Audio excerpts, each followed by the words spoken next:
Welcome back to Martial Arts Business Mastery. It's Dr. John Terry, President of the United States Martial Arts Hall of Fame and CEO of the International Martial Arts Council of America. Hey, if you're a martial arts school owner or instructor, I'm glad you're here because in this ongoing series, we're giving you some tips, tools, insights, and resources to help you work on your martial arts business to do one thing, and that is to expand your impact, to have an opportunity to reach more lives and do a better job at what it is you're doing, and that's teaching martial arts. We believe there are 6 business success essentials that are necessary for you to achieve the success you really, really want as a martial arts school owner and instructor. And that's what this ongoing series is all about. And it's also what we teach at Shihan University. Now, we're in week 20 of this ongoing educational series, and in this session, I want to talk about the instructor meeting. The goal here is to have a meeting that actually works. I can't tell you over the years that I've had an opportunity to be in different martial arts studios and to sit in on some instructor meetings, and many of those were just a hodgepodge of complaining or nobody really knowing what was going on. So here's the fact you need to understand when it comes to an instructor meeting.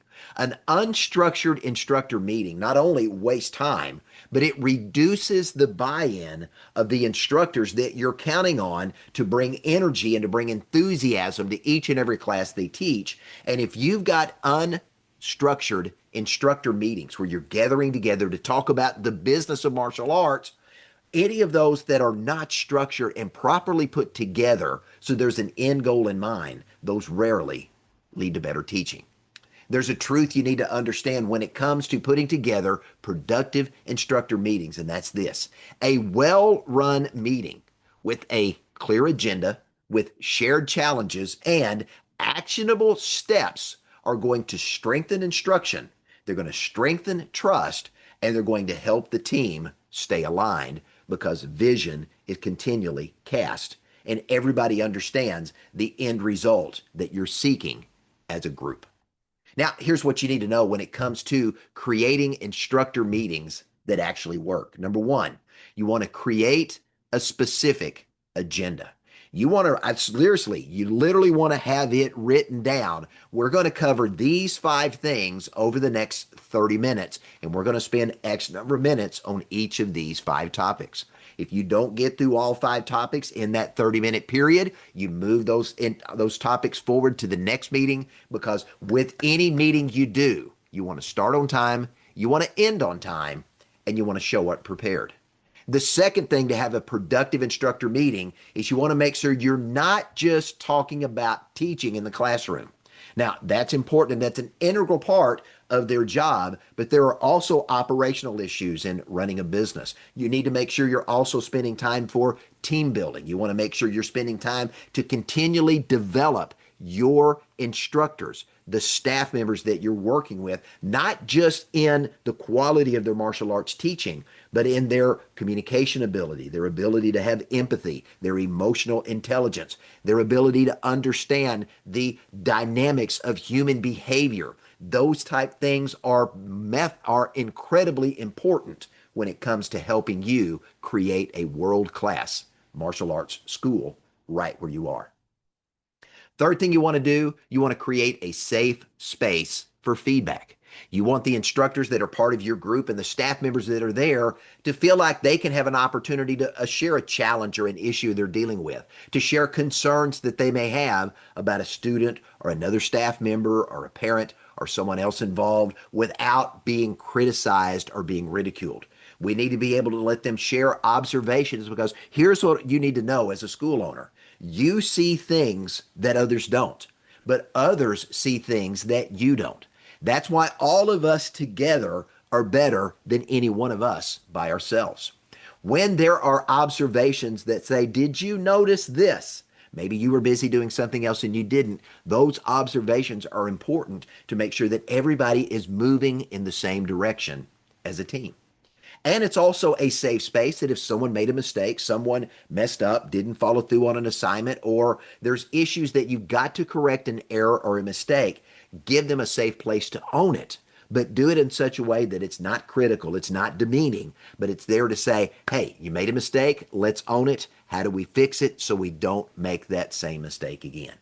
And you want to make sure that you end each meeting with clear action items. Every item is assigned to someone, a single point of contact that's going to be responsible for getting whatever that was assigned done. There needs to be very clear metrics so we know what constitutes a win with that assignment. And there needs to be follow-up dates. If they said, I want you to get this together and I need it in place so we can review it a week from Monday. Again, very specific and clear dates for follow-up, for implementation, and anything and everything that you do. Because if you have a meeting for the sake of the meeting and there's no action items, nothing else gets done and things remain as they are. So let me give you an action plan for moving forward. A couple of tips that I believe will be helpful. Number one, I want to challenge you to create a meeting template with time allocations. Maybe you have 15-minute meetings, 30-minute meetings, hour-long meetings. However long they are, I want to encourage you to build in time so you can discuss operational issues, instructional issues, professional development time, and also time for team building. Second action thing I want you to think about is this. I want you to institute a challenge share. Now you may say, John, what in the world is that? Creating a challenge share is this. In this meeting time that you're there, and this could be part of personal development, it could be part of instruction, build it in at some point in the meeting. And that's this, the opportunity for each instructor to share one challenge or one difficulty that they are experiencing, and then as a group, offer feedback and solutions. Remember, the goal of running a productive staff meeting is to improve the quality of instruction, to address concerns and head off problems before they become big, and to maintain team alignment and team cohesion without wasting time.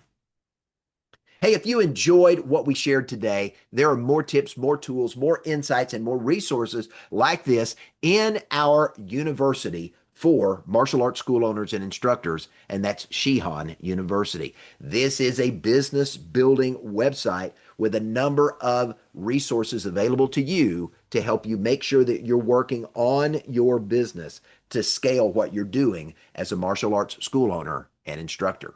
Remember, you're not just a teacher who teaches martial arts. You are a business owner who needs to also be developing and building the martial arts business that gets you in a position that you can continue to grow and scale and have more influence, more impact, and more income as you're serving your community at an ever higher level.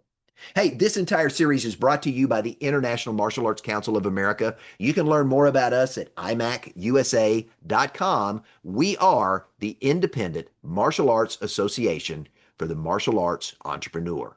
If you're not yet a member, I encourage you to go visit our website today. Check us out. We'd love to have you as one of our member school owners and instructors and getting an opportunity for us to be able to pour into you and help you get the influence, impact, and income that you want and deserve. On behalf of all of us here at IMAC, I'm Dr. John Terry. Thanks for joining me. Have a great day.